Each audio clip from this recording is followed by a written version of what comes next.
जगात युद्धाचा धुराळा उडतोय, मध्य पूर्वात तणाव वाढतोय आणि त्याचे पडसाद आता थेट महाराष्ट्रातील उद्योगधंद्यावर उमटू लागले आहेत. गॅसचा तुटवडा, इंधन संकट आणि अडचणीत असलेले उद्योग या पार्श्वभूमीवर आता राज्यातील राजकारणही तापू लागलं आहे. सगळ्या परिस्थितीवर भाष्य करताना शिवसेना ठाकरे गटाचे नेते आणि खासदार संजय राऊत यांनी पंतप्रधान नरेंद्र मोदींवर जोरदार आणि खोचक टीका केली आहे. पश्चिम आशियात इराण, इस्रायल आणि अमेरिका यांच्यात वाढत चाललेल्या संघर्षामुळे जागतिक स्तरावर मोठी अस्थिरता निर्माण झाली आहे. या संघर्षाचा थेट परिणाम तेल आणि गॅसच्या पुरवठ्यावर होत असल्याचं दिसून येत आहे. विशेष म्हणजे खनिज तेल आणि गॅस वाहतुकीसाठी अत्यंत महत्त्वाची मानली जाणारी समुद्रधुनी बंद करण्यात आल्याची माहिती समोर आली आहे. या मार्गावरून जगातील मोठ्या प्रमाणावर कच्च्या तेलाची वाहतूक होते. त्यामुळे हा मार्ग बंद झाल्यामुळे जागतिक बाजारपेठेत तेलाचा पुरवठा विस्कळीत झाला आहे. या परिस्थितीचा परिणाम भारतावरही होताना दिसत आहे. विशेषतः महाराष्ट्रातील अनेक उद्योगधंद्यावर याचा मोठा परिणाम झाला आहे. राज्यात ऑटो, एल-पी-जी, औद्योगिक गॅसचा तुटवडा निर्माण झाल्याची परिस्थिती आहे. यावर बोलत असताना संजय राऊत यांनी पत्रकारांशी संवाद साधत केंद्र सरकारवर टीका केली. त्यांनी सांगितलं की सातारा, सांगली आणि कोल्हापूर या भागातील इंजिनिअरिंग उद्योगांना गॅसचा मोठ्या प्रमाणावर वापर करावा लागतो. मात्र सध्या गॅसचा पुरवठा खंडित झाल्यामुळे हे उद्योग अडचणीत सापडले आहेत. तसंच छत्रपती संभाजीनगर आणि पुणे जिल्ह्यातील चाकण या ठिकाणी मोठे ऑटोमोबाईल हब आहेत. या उद्योगांनाही इंधन टंचाईचा फटका बसत आहे. या संकटामुळे केवळ उद्योगच नव्हे तर शेतकरी, कष्टकरी वर्ग, हॉटेल व्यावसायिक तसंच स्टाईल उत्पादकांनाही मोठ्या अडचणीत सापडल्याचं राऊत यांनी सांगितलं आहे. यावेळी बोलताना संजय राऊत यांनी पंतप्रधान नरेंद्र मोदींवर टोला लगावला. त्यांनी म्हटलं की पंतप्रधान मोदी हे मोठ्या संशोधक आहे. काही वर्षापूर्वी त्यांनी नाल्यातून गॅस तयार करण्याबाबतचा प्रयोग सांगितला होता. नाल्यात पाईप टाकून त्यातून निघणाऱ्या गॅसवर घरातील चूल पेटवता येते, असं त्यांनी सांगितलं होतं.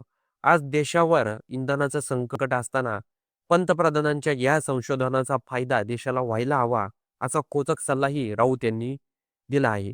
यापुढे बोलताना त्यांनी आणखी एक टोला लगावला. मुंबईतील मिठी नदीच्या किनाऱ्यावर नाल्यातून गॅस निर्मितीचा पथदर्शी प्रकल्प सुरू करावा. या प्रकल्पाच्या उद्घाटनासाठी मुख्यमंत्री आणि उपमुख्यमंत्री देवेंद्र फडणवीस यांनी पंतप्रधान नरेंद्र मोदींना बोलवावं, असंही त्यांनी म्हटलं आहे. या प्रकल्पासाठी लागणारे पाईप किंवा इतर साहित्य देण्याची तयारी शिवसेना पक्ष म्हणून आम्ही दाखवू, असंही संजय राऊत म्हटले.